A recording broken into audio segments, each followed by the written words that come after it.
1023, welcome back. So if you've ever been the one tapping your foot at a restaurant waiting for your friend who shows up late, you're not alone. I guess TikTok lately has been full of debates about chronic lateness, time blindness, and whether showing up late is just bad manners or something deeper.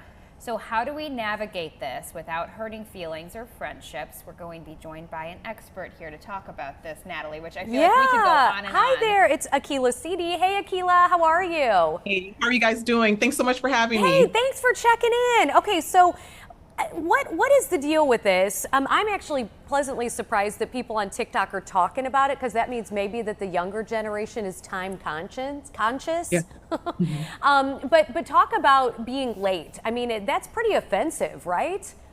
Yeah, it's exactly what you guys have at the bottom of the screen. It's not cute. Yeah. So it's a level of respect. Of course, there's levels to the respect, but it is a sign that you're not respecting somebody else's time. So a lot of people are bothered by that. The the tapping of the foot, that's that body language to say that I was here on time. Where are you? So it is considered a sign of disrespect. Etiquette is about polite behavior in society. So you want to make sure that you're accommodating as many people as you possibly can with a level of respect. I love the word accommodate. Yeah. People don't accommodate enough. What do you say to people who make this a quirky personality trait, being late? Can we go back? It's not cute. No, but I do. People do know that if they are a chronic late person, I would make sure that I am announcing, you know what, I probably will be late. If I have not taken as an adult the wherewithal to be able to leave early because I know I'm a chronic late person, you're probably fine with it, and you're fine with the consequences associated with it, which may be you getting yelled at for 5 minutes, but everybody will move on from there. I don't think people are going to take it too much of a personal offense. But if you're prepared for the consequences and you know you're going to just be late, people will just deal with those consequences. But I would try to respect, especially if it's a job situation or things like that, you know you can't be late. Oh my gosh, so, I know. I mean, if you are late to a job interview and you don't have like a really good excuse, yeah. red flag. You can't just get your personality. Right. Yeah, you can, well, this is who I am. But no, I think when people have those levels of responsibility to showing up on time, they do have the ability, which to me says you can be on time. Can I ask you, as a parent of 3, I am late to everything. I think I don't account for enough time to get all of the people ready that I need to get into the car and get to my location. Is there any excuse to that if you have kids, or is it still the same idea of you need to be prepared and leave way early and this is on you? Well, you know what? My daughter heard this topic this morning and she gave me a side eye because she makes me late, right? So that's what I tell her all the time. But yeah, you should I know my daughter is probably going to be about a 20-minute lag. So I do try to accommodate. Now you have that times 3. So we have created little schedules where the night before we're setting everything up in anticipation, because we know that we can't be late to this specific thing. If it's a little relaxed time frame, I'm not as pushy, but if we know we have to be somewhere at time, I am making the precautions the night before, laying everything out, knowing that my child, I can't scream at her, right? So I know that they're going to be late, so I make those accommodations. You've seen the pattern. Yeah, I'm one of those people too. Preparation is key. Like, you know, if I know my daughter has gymnastics or swim or something like that, I will the day before lay out the suit, lay out all the things I know I need to take with me so that when I grab her, you know, we're ready to go. I mean, it's just, I don't know. But here's the my daughter had a situation where somebody was real late and she was waiting on it, and I said, I had to bring that moment back. I was like, this is how mommy feels when you make her late. Like they have to be able to connect the concept, because at that age, they are not connecting the concept. No, but let me tell you about connecting a little concept. So my, oh boy.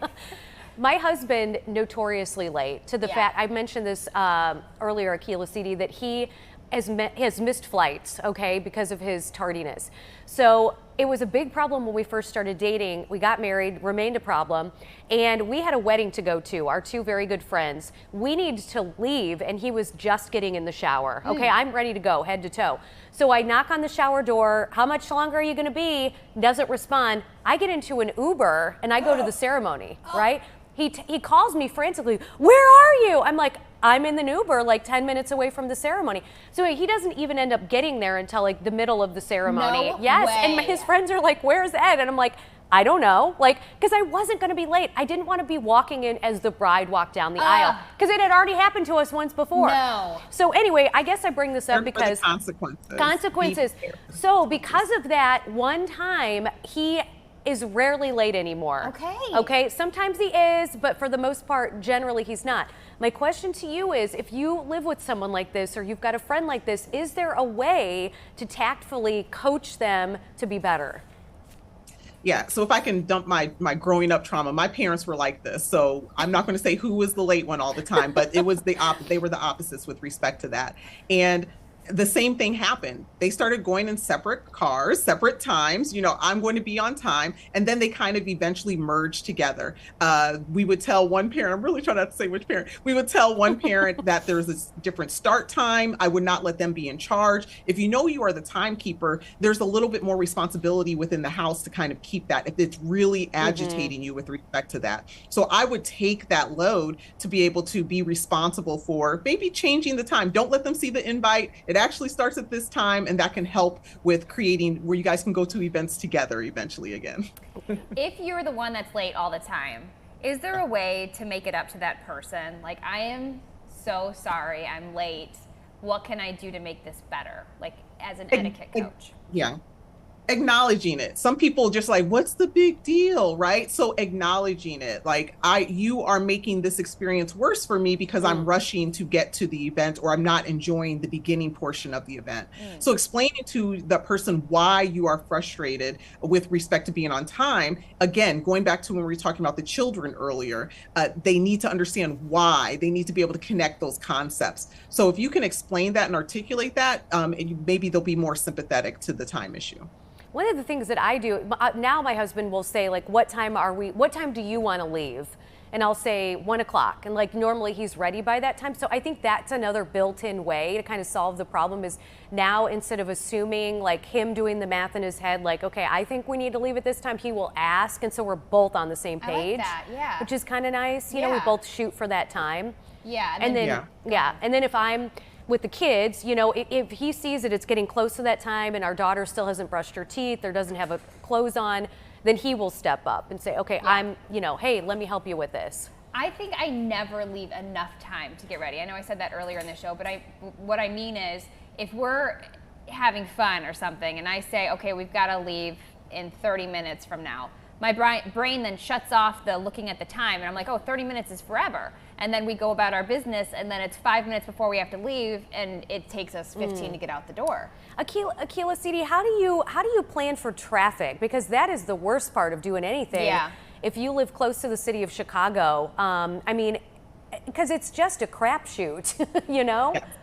Well, if it's a significant event, say a job interview, I always tell my people when I'm training them for their job interviews is at the same time, on the same day, check the map. I'm going to sound old map. Okay, yeah. Check the GPS. Yeah. Don't do it at 6 a.m. because that's not what time you're leaving. So at the same time on another day, make sure that you are seeing what traffic is and see if you can see what a pattern is. But if otherwise, it is a crapshoot, particularly in the city that we live in. Yeah. But I'm always probably 10 minutes early. I'm sitting in the car for 10 minutes before we go everywhere. So always giving that 30-minute cushion for travel. I love that. Okay, Akilah Siti, is there somewhere that people should visit you on social media, maybe to see your posts or your updates?